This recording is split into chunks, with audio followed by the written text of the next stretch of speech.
Welcome to this bonus episode of PRISM Rounds. Today we are stepping away from our usual journal club format for a patient-facing book review of Prevent and Reverse Heart Disease by Caldwell B. Esselstyn Jr., MD. The book was published in 2007, and cardiovascular guidelines have changed since then. Medications, risk factor targets, and prevention strategies continue to evolve. But the book's central message remains useful. Patients are not powerless, and food choices can be a practical part of cardiovascular risk reduction. This episode is especially for physicians and clinicians who want a simple way to share a food-focused heart health conversation with patients. It is educational only and not a substitute for medical care. Patients should discuss major diet or medication changes with their healthcare team. So I want you to just picture this scenario because it literally plays out in hospitals every single day across the country. Yeah, unfortunately, all the time. Right. So you go to your cardiologist, you've been feeling, a little sluggish. Maybe you get this tiny bit of tightness in your chest when you carry the groceries up the stairs. Just those vague, sort of subtle warning signs. Exactly. So the doctor puts you on a treadmill for a standard stress test. You walk, you jog. They're monitoring your heart rate, checking your EKG. And finally, the doctor smiles and says, you passed with flying colors. Your blood flow looks completely sufficient. Yeah. They say, go home, enjoy your life. And you walk out feeling like you have this brand new lease on life. That's on Tuesday. But then on Wednesday afternoon, you suffer a massive, fatal heart attack. It sounds like this terrifying medical error, right? Or just some bizarre fluke. But it's actually a reflection of this really fundamental misunderstanding about how cardiovascular disease even operates. Because that stress test you took on Tuesday, it was looking for severe flow-limiting blockages. Like the really bad ones. Arteries that are, 80 or 90% clogged? Exactly. But the stark biological reality, and this is wild, is that the vast majority of heart attacks, roughly 87.5% of them, do not happen in those severely narrowed arteries. Wait, really? 87%? Yeah, they happen in arteries that might only be, 30 or 40% blocked.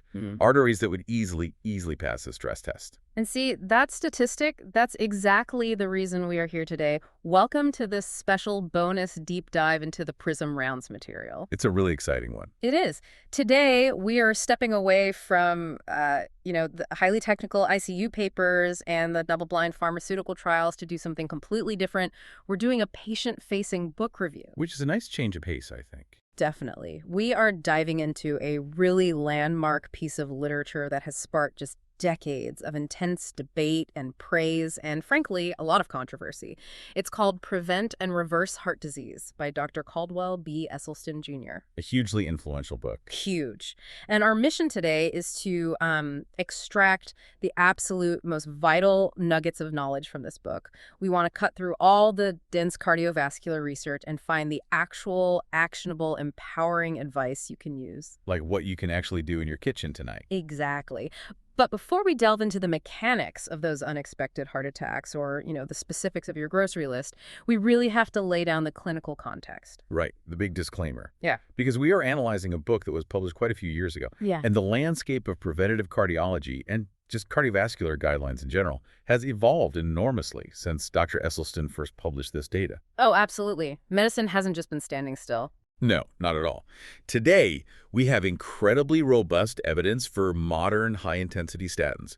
We have really sophisticated, updated clinical guidance for managing blood pressure, tightly controlling diabetes, smoking cessation. And prescribing actual cardiovascular exercise, right? Which means, and we really cannot stress this enough, this deep dive does not replace your doctor. Please, do not fire your cardiologist. Right. We're not telling you to, go to your medicine cabinet, take your statins, your aspirin, your blood pressure meds, and just throw them in the trash. No.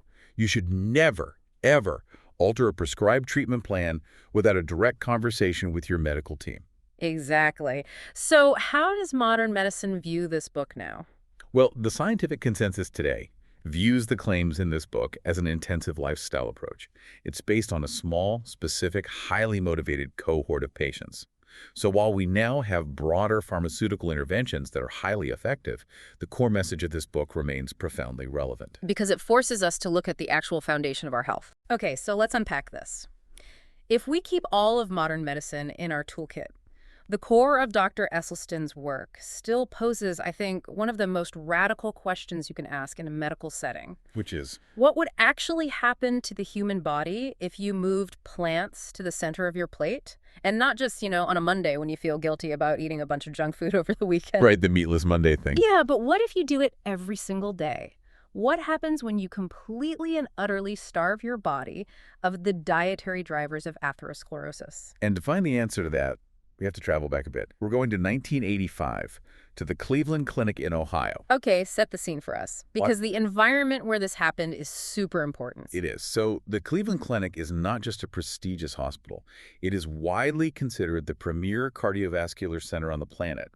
It is essentially the epicenter of high-tech mechanical intervention. Right. This is the place where the most brilliant minds in the world are, like perfecting bypass surgery, pioneering early angioplasties, creating these surgical marvels. Exactly. And Dr. Esselstyn is a surgeon, working right in the middle of this high-tech mecca.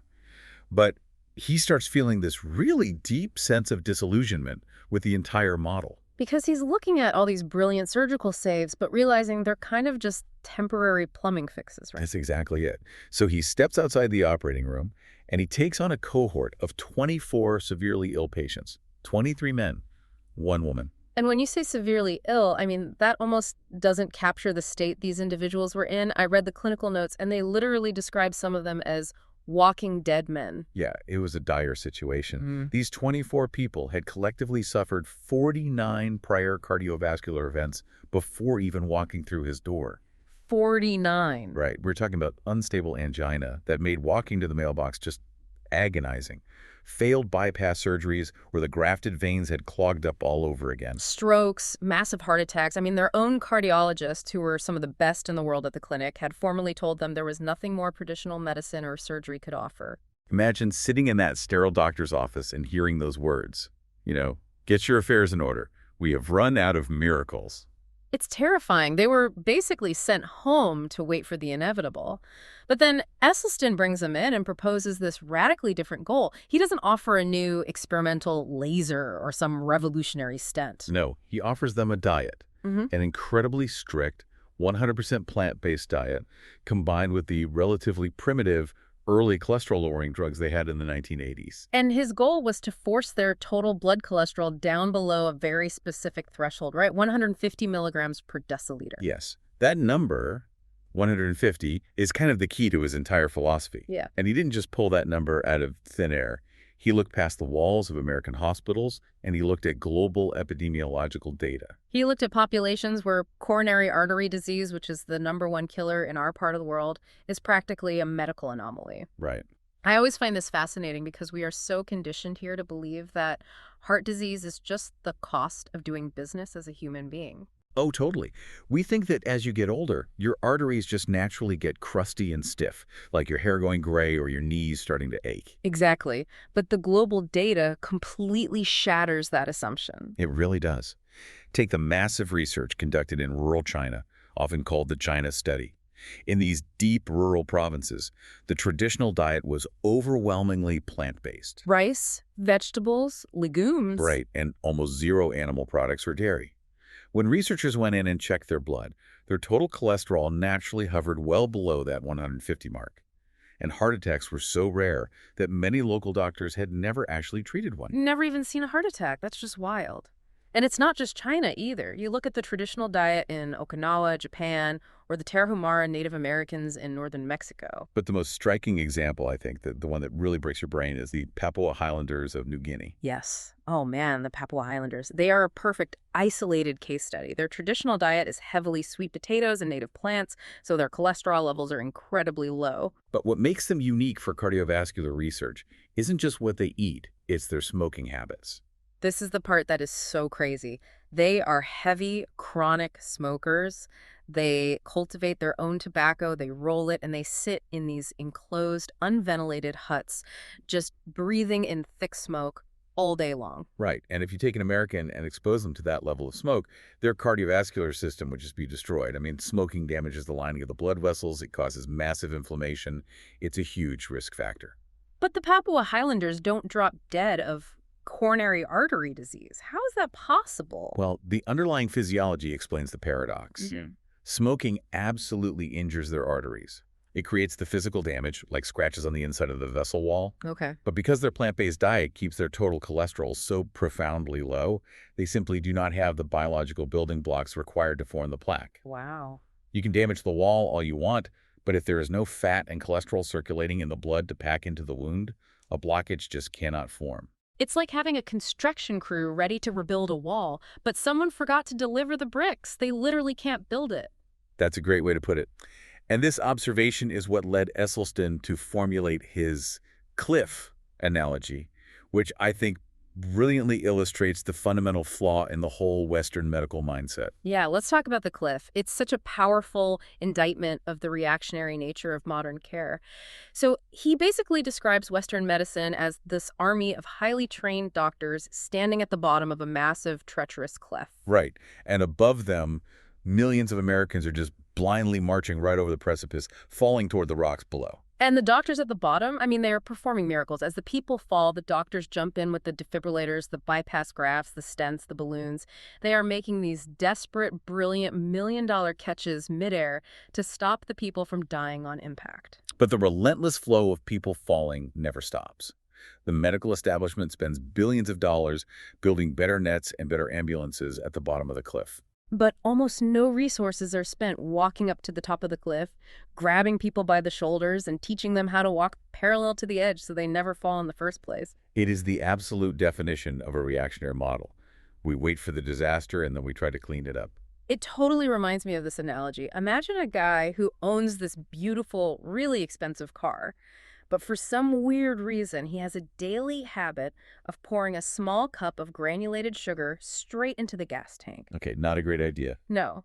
Day after day, the sugar goes in. Eventually, the engine starts sputtering, the fuel injectors get clogged, the car is stalling at red lights, and finally, he's driving on the highway and the engine just seizes entirely. Smoke pours out from under the hood. So what does he do? He tows it to the best mechanic in the city. Exactly. And the mechanic is a total genius. The mechanic charges him like $80,000, completely pulls out the destroyed engine, reroutes all the fuel lines, drops in a brand new pristine engine, and hands the keys back. And the guy's thrilled. He's thrilled. He drives off the lot. But the very next morning, he walks right back into his garage with a cup of sugar and pours it straight into the new gas tank. Because the mechanic never bothered to ask, hey, what are you actually putting in this thing? Right. The analogy tracks perfectly with bypass surgery. A coronary artery bypass graft takes a clean vein from the patient's leg or their chest and literally sews it in to detour around the blocked artery in the heart. It's incredible plumbing. It is.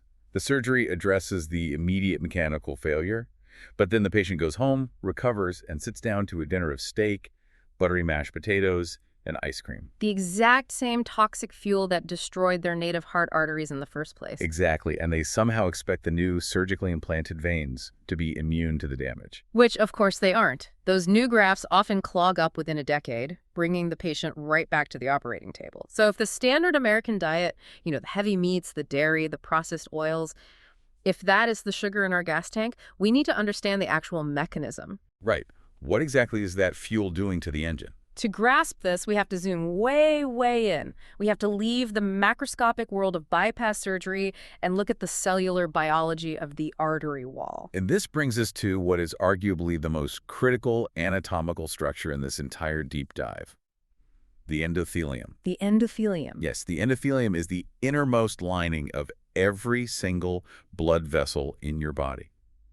From the massive aorta leaving your heart all the way down to the microscopic capillaries in your fingertips, they are all lined with this continuous single layer of specialized cells. And for the longest time, medical science just thought of the endothelium as, like, biological wallpaper. They thought it was just a smooth, passive barrier, like a layer of Teflon or cellophane. Right, just designed to keep the blood inside the pipe and stop it from leaking into the surrounding tissue.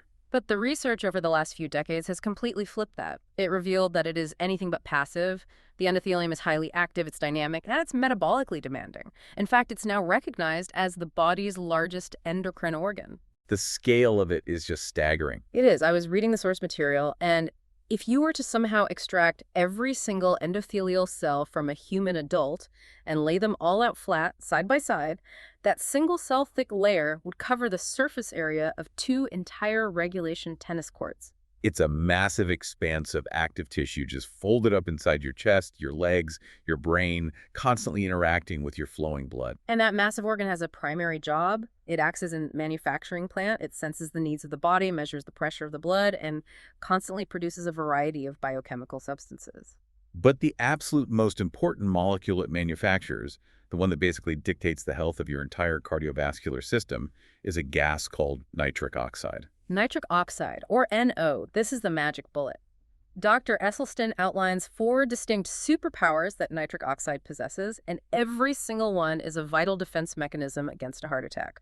So let's break them down. Superpower number 1, it relaxes and dilates the blood vessels. Right, which is a mechanical necessity. When you start jogging, your heart muscle suddenly requires vastly more oxygen-rich blood. It needs it fast. Exactly.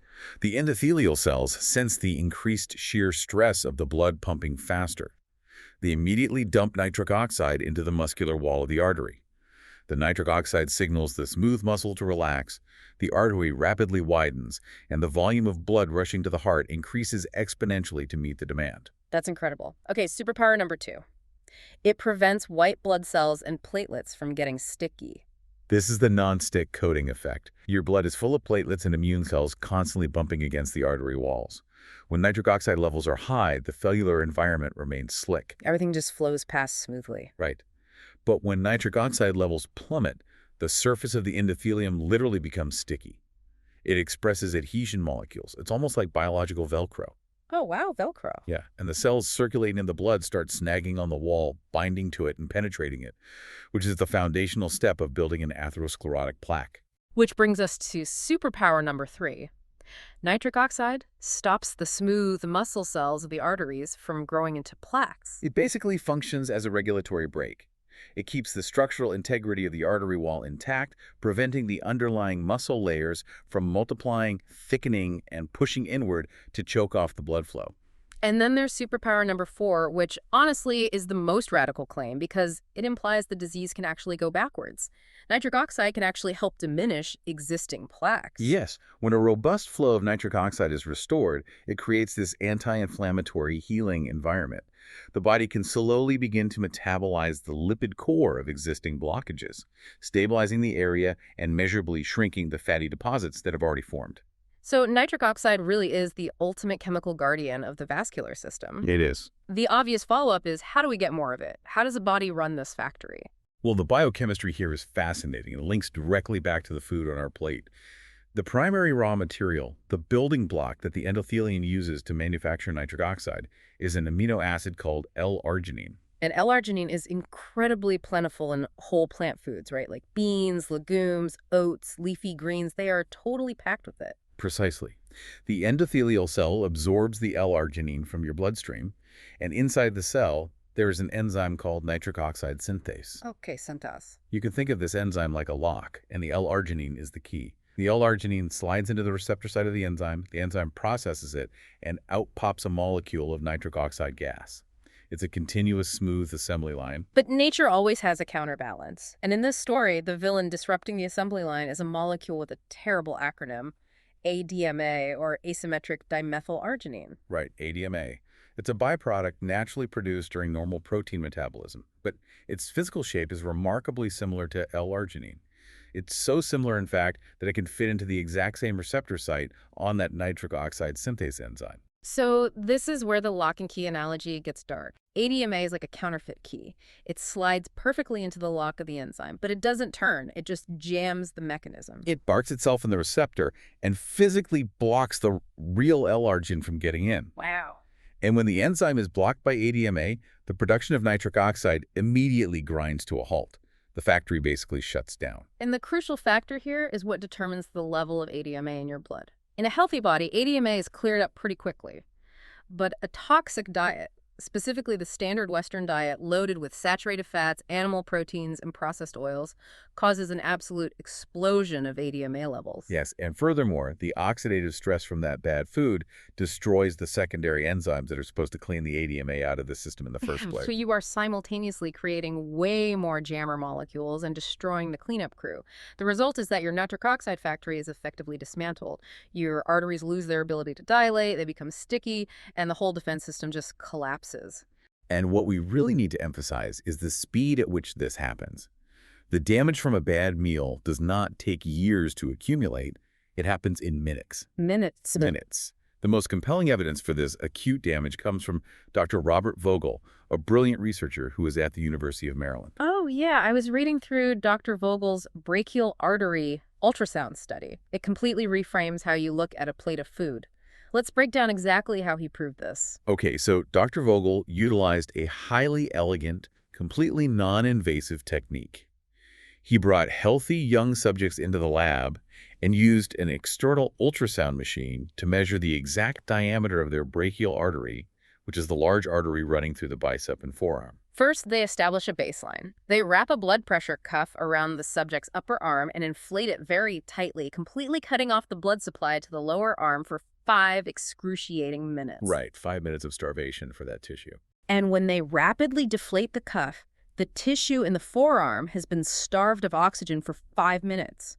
So the tissue sends this emergency chemical signal screaming, "Send blood immediately." Exactly. And a healthy endothelium reacts to that signal by instantly turning out a massive surge of nitric oxide.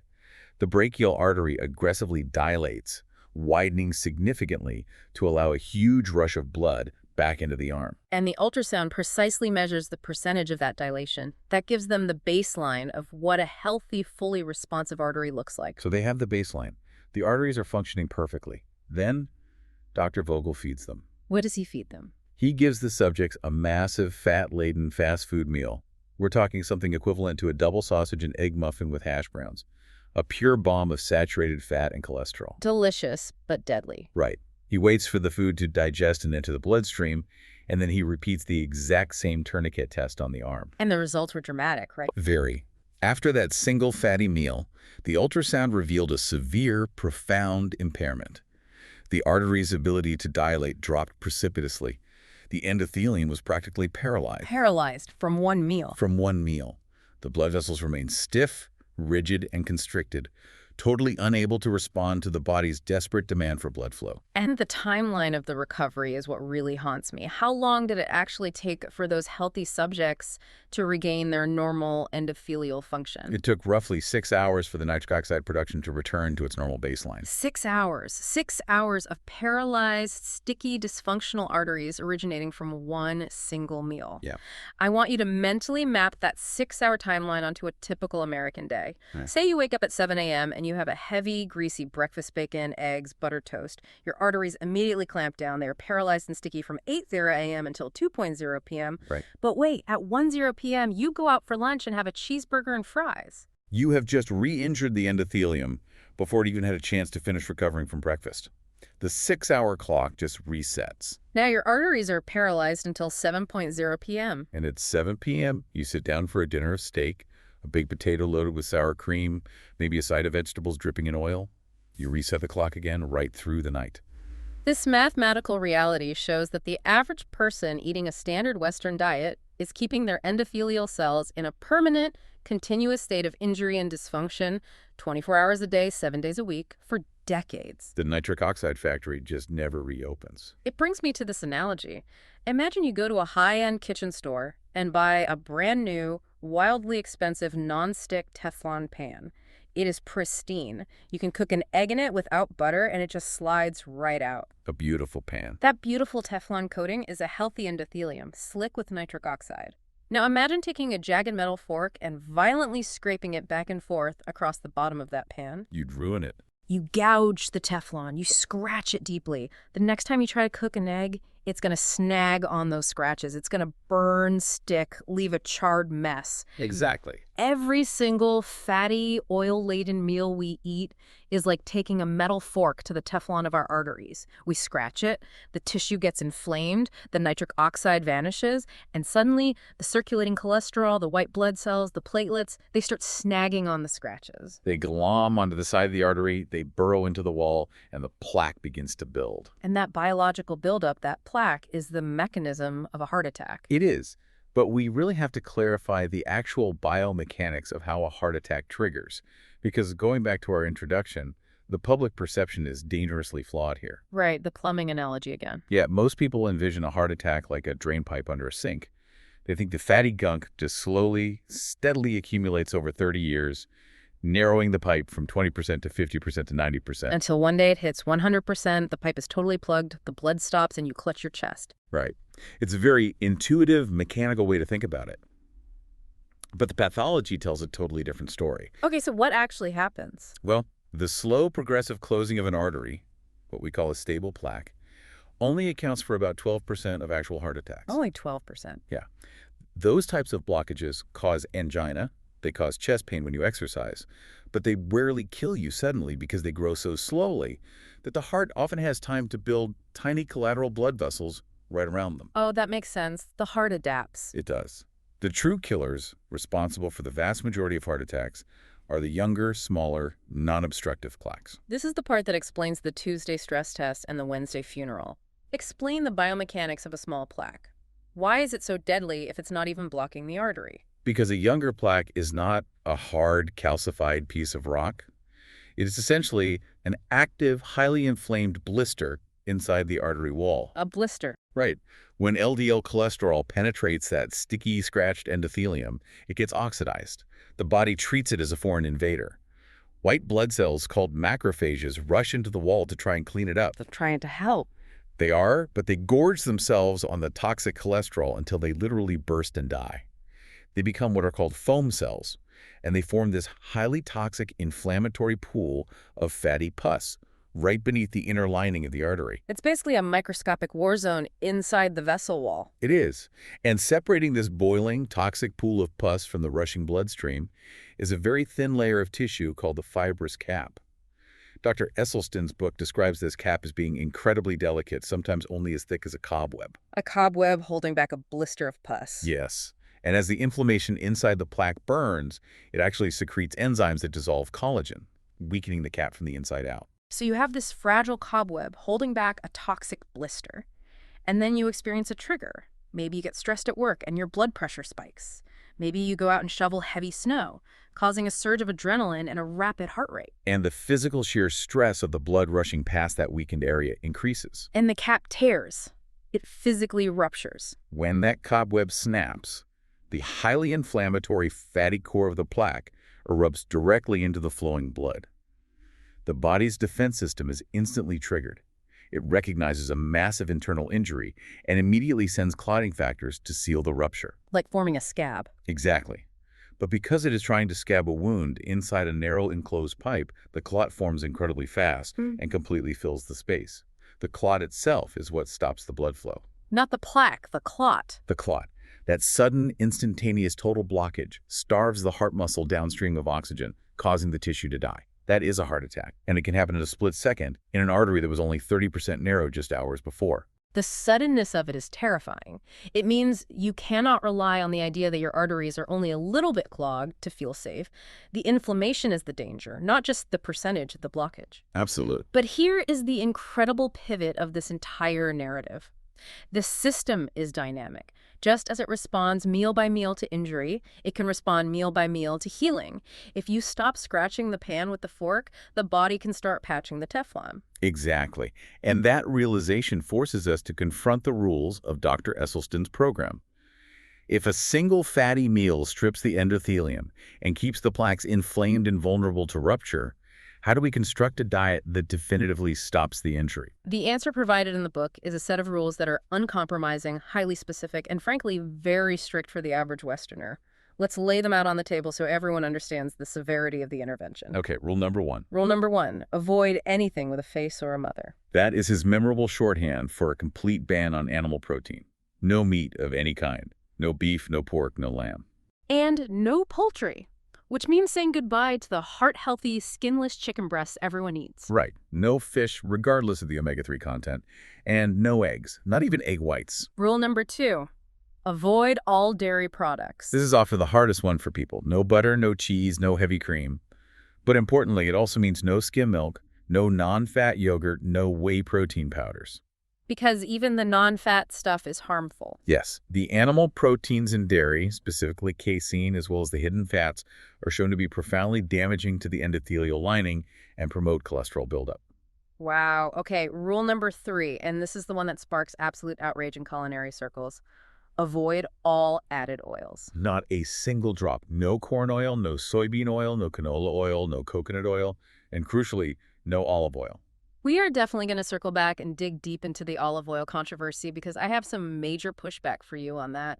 But let's finish the rules first. For patients who already have diagnosed cardiac disease, meaning they have had a heart attack or have known blockages, there is a further restriction. Avoid nuts and avocados. This highlights the difference between preventing disease and reversing advanced disease. Nuts and avocados are whole, natural plant foods. They have vitamins and fiber, but they are extremely dense in fat. So it's just too much for a sick system. Exactly. For someone with a compromised, highly diseased endothelial system, consuming a handful of walnuts introduces a massive bolus of fat into the bloodstream. Even though it is plant fat, in a sick patient, it can be enough to trigger that endothelial paralysis and shut down the nitric oxide factory. A healthy person might eat them safely, but for a cardiac patient trying to extinguish a fire, they are off the menu. Right. So if you eliminate all meat, all dairy, all oil, and all high-fat plants, what on earth is left on the grocery list? You eat complex carbohydrates and food as it is grown. Vegetables of all descriptions, massive amounts of leafy greens, root vegetables, broccoli, cauliflower.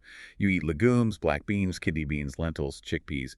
You eat whole grains, steel-cut oats, brown rice, quinoa, whole wheat pasta. Fruit, right. And you eat fruit, though Dr. Esselstyn recommends limiting it to about 3 pieces a day.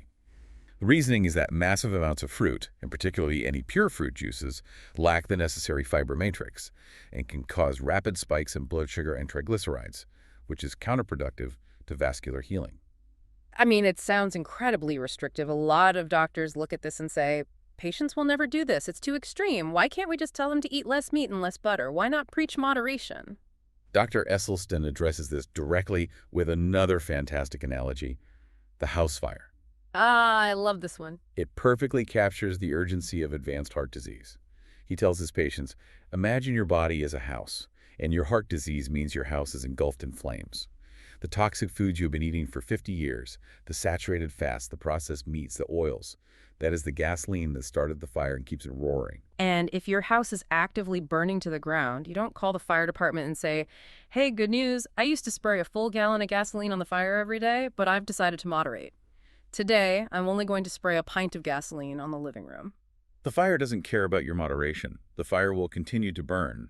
The structure will continue to weaken, as long as you provide it with fuel. To put out the fire and save the house, you have to cut off the fuel supply completely. Zero gasoline. And that is his fundamental critique of conventional medical advice. The USDA guidelines and even many cardiac organizations recommend getting roughly 20 to 35% of your daily calories from fat. And Esselstyn argues that a diet containing 30% fat mathematically guarantees the continued progression of the disease. It doesn't stop the fire, it merely turns it down from a raging inferno to a slow, steady burn. Which brings us to the biggest friction point in the entire field of nutritional cardiology, the Mediterranean diet. Oh, here we go. Hold on, I have to stop you right there. I read the outline for this deep dive, I looked through the source material, and I have been waiting for this section.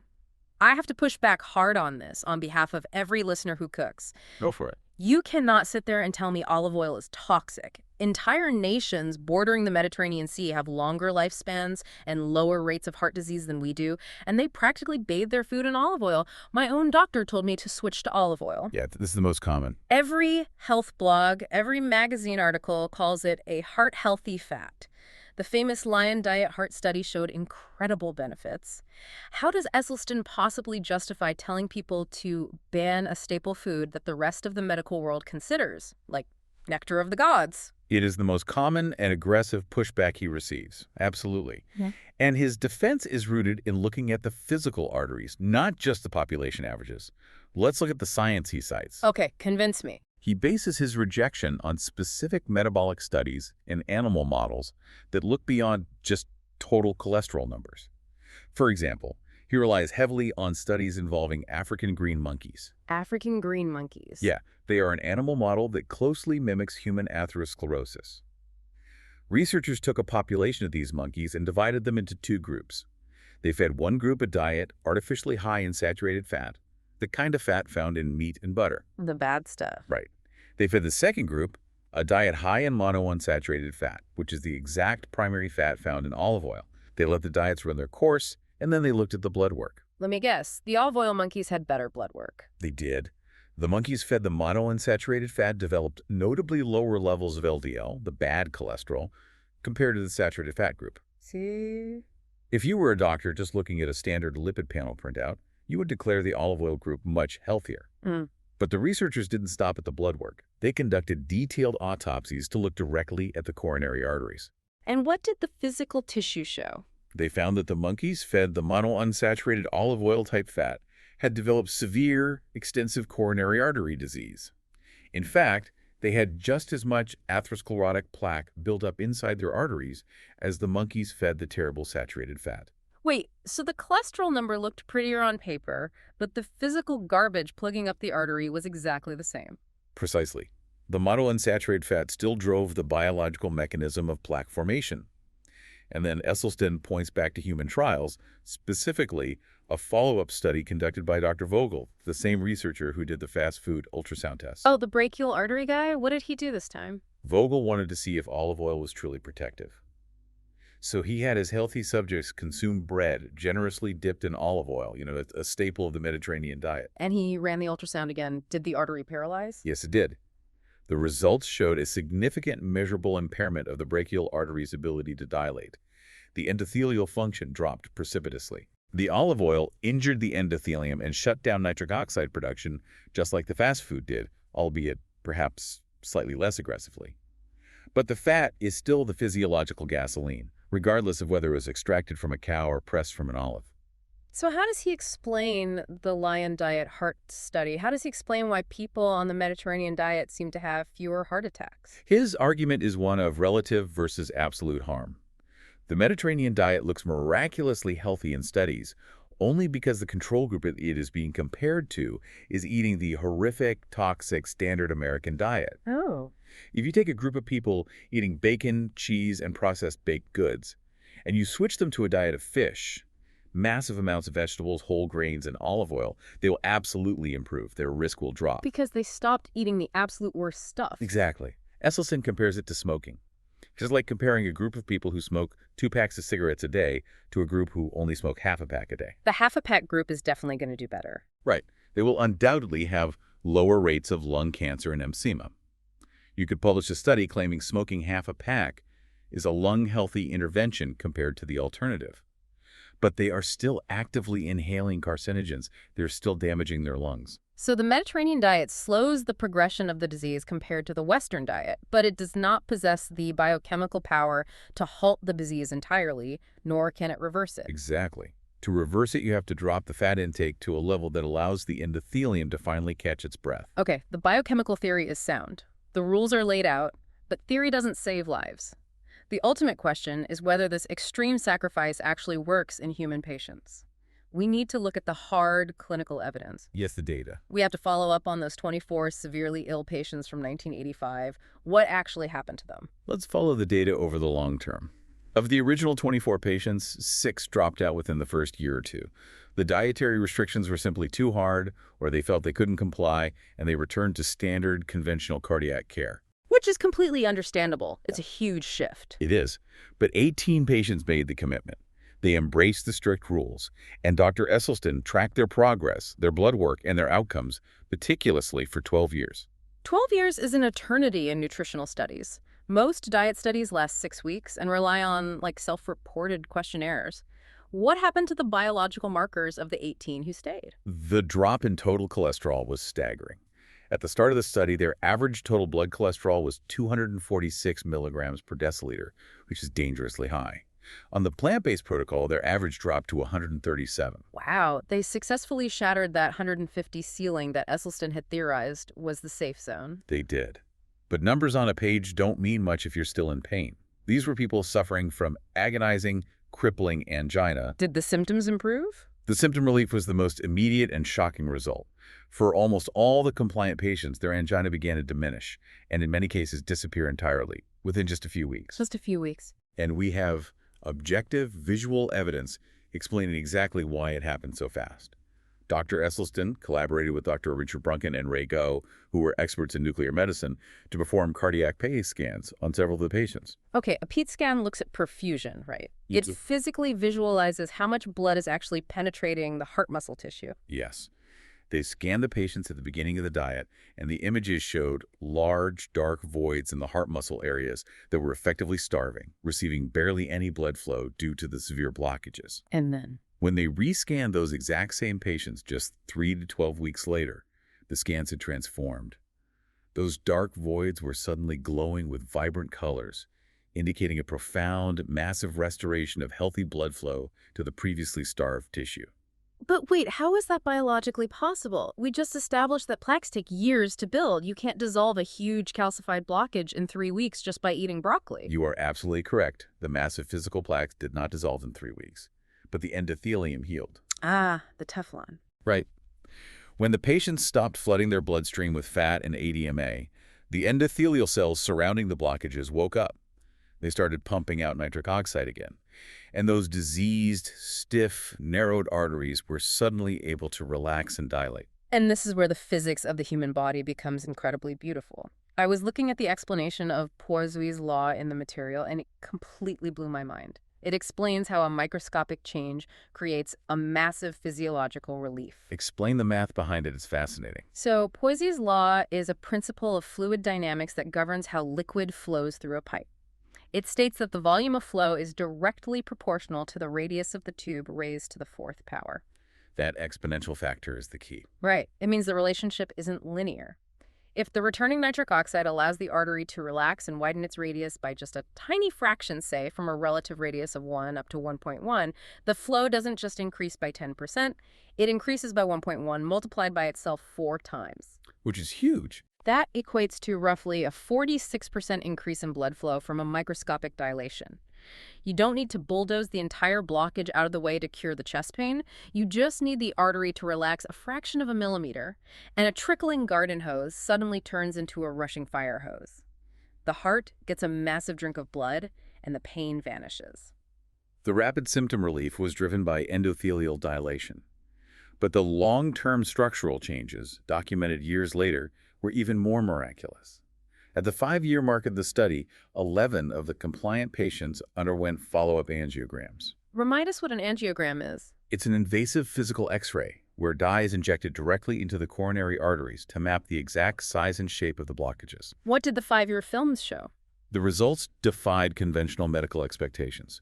100% of the fully compliant patients had completely halted the progression of their disease. For 5 years, their blockages had not grown a single millimeter. Just hitting the pause button is a massive victory for these patients. But it didn't just pause. Out of those 11 patients, 8 of them showed selective reversal. Reversal. When the doctors compared the new X-rays to the films from 5 years prior, the actual physical plaques had shrunk. The blockages were measurably smaller, the channels for the blood were wider. The body, freed from the constant dietary assault, was using its innate mechanisms to actively dissolve the disease. And then we get to the 12-year follow-up data. If you are ever debating the efficacy of this approach, this is the mic drop statistic. It is unparalleled. Recall that before entering the study, those 18 compliant patients had suffered 49 separate cardiovascular events. Heart attacks, strokes, bypasses. Right. During the 12 consecutive years they remained strictly compliant in the program, how many new cardiac events did they experience? 0. 0. Not a single heart attack, not a single stroke, not a single worsening of angina requiring an emergency stent. 0 events in a population of patients who were previously considered terminal. I mean, it is hard to argue with the statistic of absolute 0, but statistics can feel cold. To truly grasp the impact, we have to look at the human lives behind the numbers. These were people who were handed a death sentence and managed to rewrite their own charts. Let's talk about Dr. Joe Crow. Dr. Crow's case is fascinating because it breaks the stereotype of who gets heart disease. He wasn't overweight, he didn't smoke, and he was an active man. More importantly, he was a colleague of Dr. Esselstyn's. He was a highly respected surgeon at the Cleveland Clinic. Yes, and in 1996, in his early 40s, right in the prime of his career, he suffered a severe, debilitating heart attack. But being a surgeon at the best heart hospital in the world, you'd assume he just wheeled himself down the hall and got a quick stent. That was the plan, but his angiogram revealed a nightmare scenario. The disease in his left anterior descending artery, the crucial vessel that supplies the front of the heart, wasn't a discrete, localized blockage. It was diffuse. What does that mean, diffuse? The entire lower third of the artery was a ragged, diseased, narrowed mess. It was so severely damaged over such a long stretch that his own surgical colleagues told him they couldn't operate. They couldn't bypass it because there was no healthy tissue left to attach a graft to. A stent wouldn't hold. He was completely out of surgical options. So a master surgeon is told surgery can't save him. He turns to his colleague, Dr. Esselstyn, and commits 100% to the nutritional program. And notably, initially, he refused cholesterol-lowering drugs. He wanted to see what the food alone could do. His discipline was absolute. Through a strictly plant-based diet, he drove his total cholesterol down to an astonishing 89 milligrams per deciliter. 89. 2.5 years after his heart attack, he went back into the cath lab for a follow-up angiogram. The before and after images are printed in the book, and they look like they belong to 2 different human beings. The previously ragged, diffusely diseased, pinched-off artery had remodeled. It was completely smooth, wide open, and flowing perfectly. It was a total, undeniable physical reversal of severe atherosclerosis, achieved entirely without a scalpel. Then there is the story of Don Felton. His case highlights that atherosclerosis is a systemic disease. It doesn't just attack the heart, it attacks the entire vascular network. Don suffered from a condition called claudication. Right, claudication is essentially angina of the legs. The arteries feeding the calf muscles become severely blocked with plaque. When a patient tries to walk, the leg muscles are starved of oxygen, resulting in agonizing, cramping pain that forces them to stop and rest every few yards. Don's pain was so severe that walking from his car to his office was an ordeal.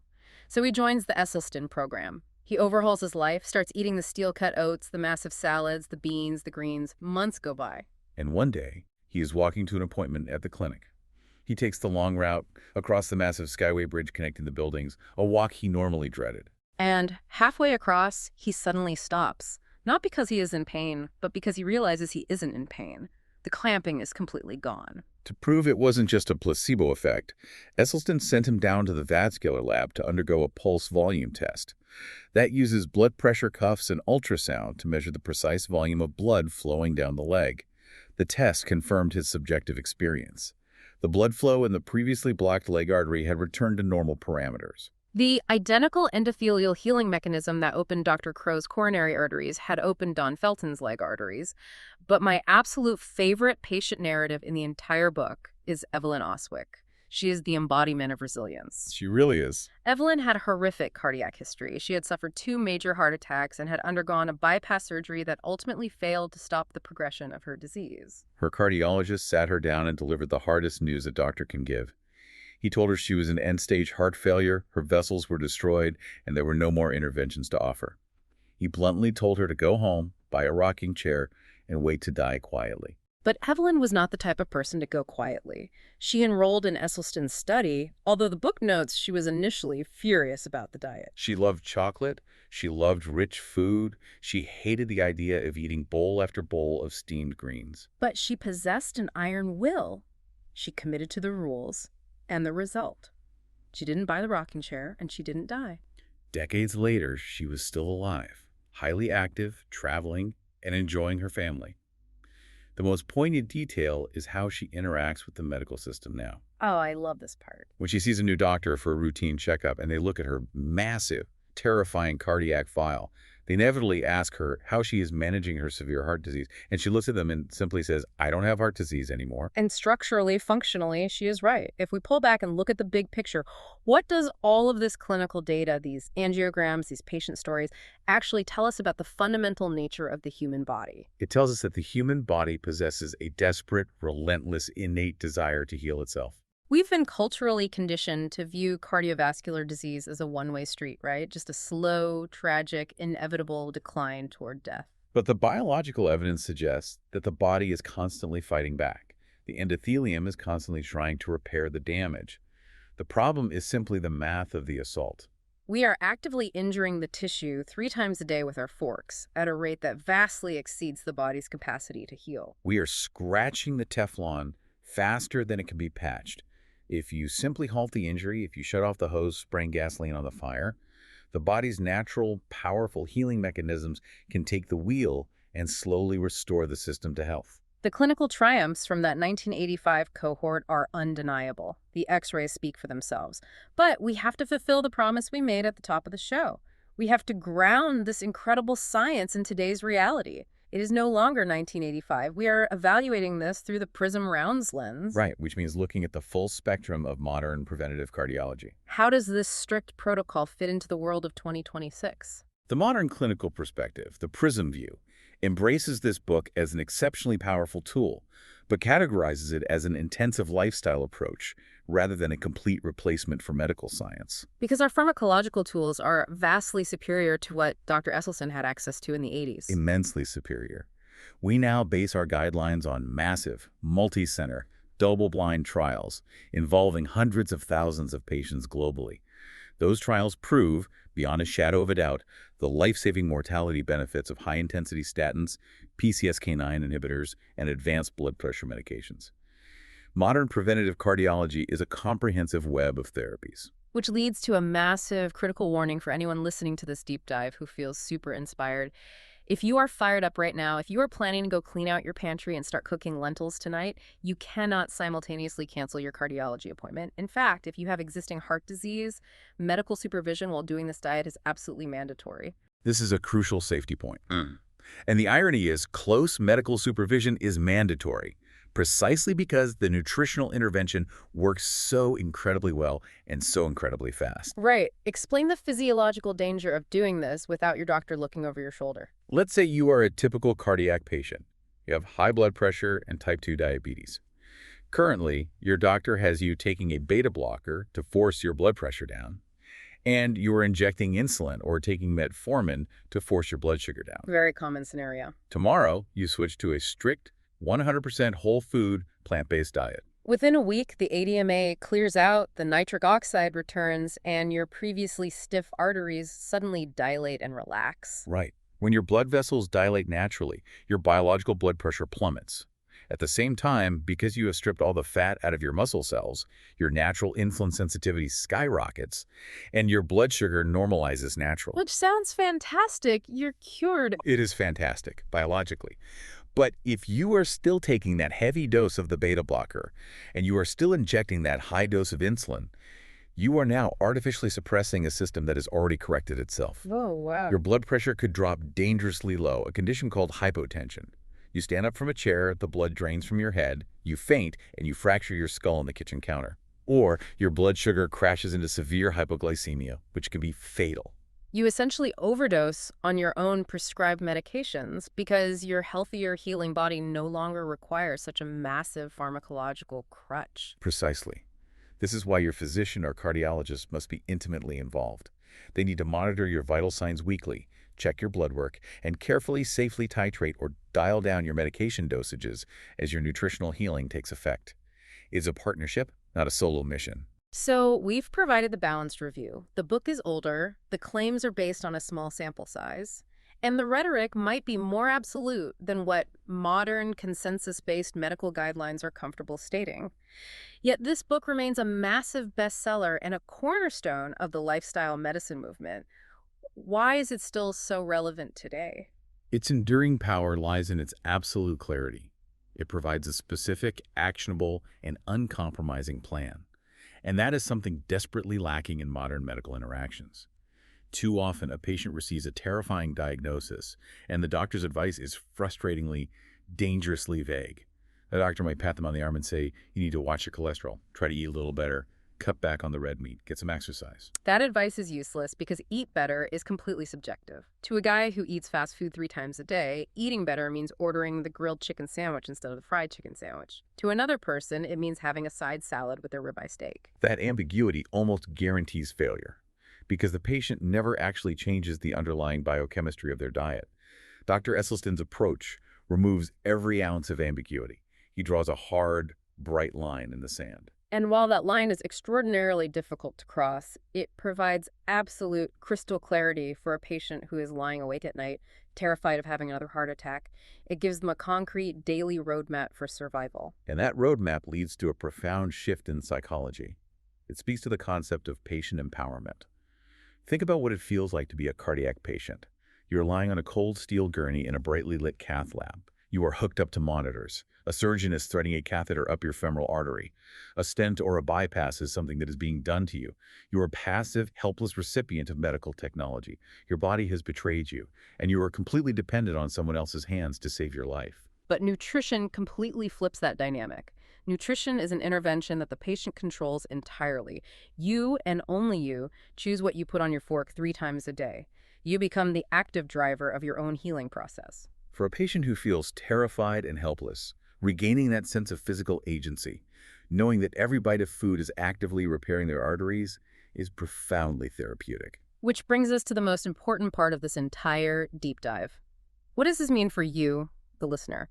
If you are sitting in traffic right now or walking your dog, and your doctor recently warned you about your creeping LDL cholesterol, or your rising blood pressure, or your family history of sudden heart attacks, do you have to be absolutely perfect starting at dinner tonight? Do you have to drive home, throw a trash bag in the middle of the kitchen, and empty your entire refrigerator? Is there a practical middle ground? This is exactly where we need to translate the strict science into actionable step-by-step strategies. How do we take a philosophy of cardiovascular reversal and put it onto a real dinner plate tonight in a busy household without the listener feeling totally overwhelmed and quitting on day 2? Let's make it real. Let's break down the PRISM Rounds, 5 practical lessons for taking this knowledge straight into your kitchen. Lesson number 1 requires a fundamental shift in how you view nutrition. Food is not a side issue. It is not a secondary, nice-to-have add-on to your medication regimen. For cardiovascular risk reduction, what you chew and swallow every single day is a primary, potent medical intervention. Treat it with the same seriousness as you treat your prescription pills. Lesson number 2. Plants must move from the periphery to the center of the plate. Historically, vegetables have been the sad, boiled garnish sitting next to the massive slab of meat. That architecture has to flip. Beans, lentils, whole grains, and starchy vegetables must become the foundation, the caloric anchor of your meals. Lesson number 3 is crucial for those who aren't ready to go 100% vegan today. Saturated fats and highly processed foods must be fiercely, aggressively scrutinized. Even if you don't adopt the absolute strictness of the Esselstyn plan immediately, making a conscious, concerted effort to drastically reduce processed deli meats, high-fat cheeses, fried foods, and ultra-processed boxed snacks is a massive, scientifically proven step forward for your vascular health. Lesson 4. Specificity wins. Vague goals fail. Waking up and saying, I'll try to eat healthy today is a terrible plan that will collapse by lunch. Having a set, specific menu of safe meals that you know how to cook is a great plan. And lesson 5, which we just covered in depth, involve your medical team. Do not go rogue and drop your medications if you have existing conditions. Okay, so let's build that specific plan for the overwhelmed patient. Where is the easiest place to start the transition? You don't overhaul your entire life in one day. You start with breakfast. Breakfast is psychologically the easiest meal to change because most humans are creatures of extreme habit in the morning. Many people already eat the exact same thing every day. If your current habitual breakfast is a bacon, egg and cheese sandwich, or buttered toast, or a sugary coffee shop pastry, you are launching a daily assault on your endothelium before you even get to work. So we swap out the routine. What is the new heart-healing baseline? The gold standard is a massive bowl of oatmeal. And I don't mean the sugary flavored instant packets. I mean traditional rolled oats or hearty steel cut oats. You cook them in water or a splash of unsweetened almond milk. You top them with a mountain of fresh or frozen berries, which are loaded with endothelial protecting antioxidants. You add a tablespoon of ground flaxseed, which provides essential, healthy omega-3 fatty acids and massive amounts of fiber. If you are someone who absolutely needs toast in the morning, have a thick slice of dense whole grain bread, but you skip the butter and you skip the margarine. Use a tiny smear of fruit spread that has no added sugar, or maybe a very thin layer of mashed beans if you prefer savory. It is simple, it is cheap, you can repeat it every single day, and it is completely safe for your arteries. Once you have automated breakfast, you tackle lunch. Lunch is typically where diets fall apart because people are at work, they are rushed, and they end up at a drive-thru or a deli counter eating processed meats and cheese. A heart-healthy lunch requires a little bit of weekend prep. Think about making a massive batch of hearty lentil soup on Sunday, or a thick, spicy bean chili. You portion it out into containers and your lunch is handled for the week. Or, if you prefer cold lunches, construct a massive salad. But we have to redefine the word salad. A side salad of iceberg lettuce and a lonely tomato wedge will leave you starving in an hour. A plant-based main course salad needs architectural heft. It should be built on dark leafy greens, but heavily loaded with a full can of chickpeas, cucumbers, roasted red peppers, shredded carrots, and maybe some cold quinoa or brown rice mixed in. And the absolute most critical part of that salad is the dressing. You cannot pour a quarter cup of oil-based ranch or vinaigrette over it and call it healthy. You must use a no-oil dressing. You can make incredible dressings using a base of balsamic vinegar and Dijon mustard, or you can take a scoop of oil-free hummus and blend it with water and lemon juice to create a creamy texture without the fat. And finally, we reconstruct dinner. The goal here isn't to become a gourmet plant-based chef who spends 3 hours cooking every night. The goal is to build a repertoire of 3 reliable, easy-filling dinners that you actually enjoy eating, and you just rotate through them. Find 3 anchors. Meal anchor 1 could be a robust vegetable and bean chili. You load a pot with kidney beans, black beans, crushed tomatoes, frozen corn, onions, and chili powder. It takes 20 minutes. Meal anchor 2 could be a simple, massive bowl of black beans served over brown rice, topped with fresh salsa, chopped jalapenos, and a huge side of steamed spinach or kale. And meal anchor 3 could be the easiest, cheapest meal of all, the baked potato bar. You bake a large russet potato or a massive sweet potato. You split it open, but instead of butter and sour cream, you top it with a ladle of hot vegetarian baked beans, a sprinkle of nutritional yeast for a cheesy flavor, and serve it next to a huge pile of steamed broccoli. It is incredibly filling, very dense in nutrients, and costs almost nothing. But knowing the recipes isn't enough. We have to address the behavioral psychology of eating. We have to talk about the home food environment, which is honestly the most crucial practical step for long-term success. We call this the 9 p.m. willpower problem. Willpower is not an infinite magical resource. It is a biological battery that drains throughout the day. By the time you get home from a long, stressful day at work, deal with the kids, pay some bills, and collapse on the couch at 9 p.m., your willpower battery is at 0. If you feel a snack craving and there is a pint of premium ice cream in your freezer or a family-sized bag of potato chips in your pantry, you are going to eat it. You cannot out-willpower your environment. I always compare the kitchen to a safe house. Your home has to be a dietary sanctuary. You have to fight the battle at the grocery store, not in your living room. If you do not let the enemy, the hidden oils, the processed cheeses, the junk food through the front door of your house when you're shopping, you don't have to fight them in a moment of weakness at 9 p.m. The core philosophy is to make the healthier choice the easiest, most accessible choice. When you are starving and exhausted, if the absolute easiest, fastest thing to grab in your kitchen is an apple or a bowl of leftover brown rice and beans that just needs 2 minutes in the microwave, you will eat that. You must aggressively stock your safe house. Fill the pantry with cans of beans, dry lentils, rolled oats, and brown rice. Fill the freezer with bags of frozen broccoli, spinach, and mixed berries. Fill the fridge with fresh greens, fruit, and simple, safe sauces. Remove the temptation entirely. But when you are building that safe house, when you are walking the aisles of the grocery store, you have to become a paranoid detective. You have to learn how to read FDA food labels, because the food industry is highly incentivized to trick you. They want to sell you cheap fat while making you think it's health food. The FDA labeling rules are riddled with loopholes, and the biggest, most dangerous one for a cardiac patient is the 0 grams of fat per serving trick. By law, a food manufacturer can legally print 0 fat on the front of a package if the product contains less than half a gram of fat per serving. So what the companies do is manipulate the serving size. They make the serving size ridiculously, impossibly small. Think about a can of aerosol cooking spray. It proudly screams 0 fat on the front label.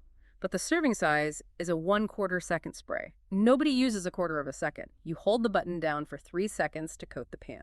Or look at salad dressings. Mm-hmm. They might claim 0 fat, but if you flip the bottle around and read the tiny print on the ingredients list, the very first ingredient is often soybean oil or canola oil or olive oil. The product is literally liquid fat. If you pour a normal, realistic amount over your salad, you're consuming several grams of pure oil, actively injuring your endothelium, all while genuinely believing you are eating a fat-free meal. You have to completely ignore the bold, colorful marketing claims on the front of the box. Those are lies. You turn the box around and look straight at the tiny black and white print, the ingredients list. What specific words is a patient hunting for to know if a product is safe? You are scanning for any mention of the word oil. Vegetable oil, canola oil, olive oil, safflower oil, sunflower oil. It does not matter what kind. If oil is listed, the product goes back on the shelf. You are also looking for dairy derivatives that hide in baked goods, words like casein or whey. You are looking for hidden industrial fats listed as monoglycerides and diglycerides. And you are scanning for anything labeled hydrogenated or partially hydrogenated. If any of those words appear in the ingredients list, the product is an endothelial hazard. It feels like navigating a minefield, but it gets even harder when you leave your safe house. Eating out at a restaurant is the ultimate stress test of the Esselstyn program. Dining out is undeniably challenging, but it is completely manageable with a little bit of forethought and planning. The absolute golden rule of eating out on a strict plant-based diet is you must act proactively. You must call the restaurant ahead of time or meticulously study their menu online before you ever walk through the door. Do not wait until you are sitting at the table with the waiter hovering over you and your friends ordering steaks to try and figure out what you can eat. The social pressure will crush you and you will compromise. Figure it out before you leave your house. What do you actually say to the waiter? You keep it incredibly simple and polite. You ask for a plate of steamed vegetables and you explicitly state no butter, no oil. You ask for a plain baked potato or a side of plain rice. You can order a large garden salad, but you must be specific. Ask for no cheese, no croutons, which are fried in oil, and absolutely no meat. And the dressing is always the trap. Always ask for the dressing on the side, or better yet, skip it entirely. Most restaurant vinaigrettes are 90% cheap oil. The safest bet is to ask for a side of balsamic vinegar or a plate of lemon wedges to squeeze over the salad. Alternatively, do what many highly successful patients do. Find a small 2-ounce travel bottle, fill it with a safe oil-free dressing you made at home, and quietly bring it with you in your purse or jacket pocket. I can hear the listener groaning right now. This raises a massive practical question. How on earth do people sustain this? It sounds exhausting. Being this hypervigilant about every drop of oil, bringing your own dressing to a restaurant, never eating a slice of pizza again, it feels like you are giving up the joy of eating. It is a profound life adjustment. There is no denying that. The first few weeks are incredibly difficult. You are not just fighting psychological habits, you are fighting physical, neurological cravings for the high-fat, high-salt, highly processed foods your brain is addicted to. But the key to long-term sustainability is understanding that the difficulty is temporary. You don't demand perfection on day one, and you don't punish yourself with guilt if you slip up and eat a piece of cheese. The key is relentless repetition. It's like building a new groove in a record. The more you play the new groove, the deeper it gets and the easier the needle stays in it. Exactly. You are building a sustainable pattern. And here is the physiological reward that makes it permanent. As Dr. Esselstyn points out, and as thousands of patients have confirmed, after about 8 to 12 weeks of strict compliance, your palate fundamentally changes. Wait, the physical cravings for a cheeseburger actually go away? The intense cravings for heavy, greasy, salty foods diminish significantly. Your taste buds physically adapt. When you strip away the overwhelming layers of salt, sugar, and fat that mask the taste of modern food, you suddenly start to actually taste the natural, subtle, complex flavors of grains, vegetables, and legumes. A perfectly ripe, crisp apple starts to taste as intensely sweet and satisfying as a decadent dessert used to. And beyond the taste, there is the physical feedback loop. That is the ultimate motivator. You start to feel profoundly better. The heavy, sluggish feeling after meals disappears. For cardiac patients, the terrifying chest pain lessens or vanishes. The energy returns. The paralyzing fear of dropping dead of a heart attack begins to recede. That combination of physical vitality and psychological relief is far more intoxicating and motivating than the temporary pleasure of eating a piece of fried chicken. The results sustain the pattern. Okay, we have covered a truly massive amount of ground in this deep dive. We have traveled from the macro epidemiological data of rural China and the smoke-filled huts of the Papua Highlanders down to the microscopic tearing of a fibrous cap in a single coronary artery. We've unpacked the biochemical war between nitric oxide and ADMA. We've pushed back on the Mediterranean diet and the olive oil controversy, and we've meticulously planned your next grocery trip to defend your endothelial Teflon. If this deep dive has spoken to you today, if you are sitting there listening to this and realizing that you need to take absolute control of your cardiovascular destiny, here is the bottom line. Buy the book. Read Prevent and Reverse Heart Disease for yourself. Read the granular science. Absorb the full, unedited patient stories of Dr. Crow and Evelyn Oswick and look through the recipes in the back. And then take the book and talk to your healthcare team. You do not have to wait for your next scheduled annual physical or your next scary treadmill stress test or your next surgical procedure to start making definitive decisions about your heart health. Your next meal is a medical intervention. You have the power to choose tonight to put food on your plate that actively heals your endothelium rather than violently injuring it. I would strongly echo that, and add a reminder to share this specific deep dive with a family member, a friend, or anyone in your life who is ready to take cardiovascular prevention seriously.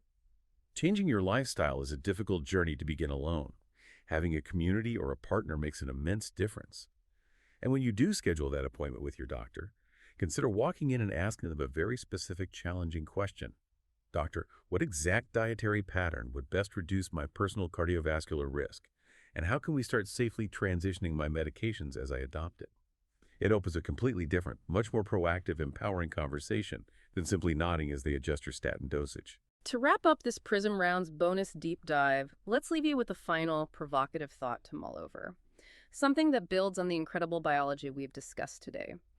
We are deeply culturally conditioned to think of cardiovascular aging, the stiffening of the arteries, the building of plaque, the loss of blood flow, as an inevitable wear and tear process. We view it like the treads on a car tire slowly wearing down over 50,000 miles. It's just gravity. It's just what happens when you get older, and there's nothing you can do to stop it.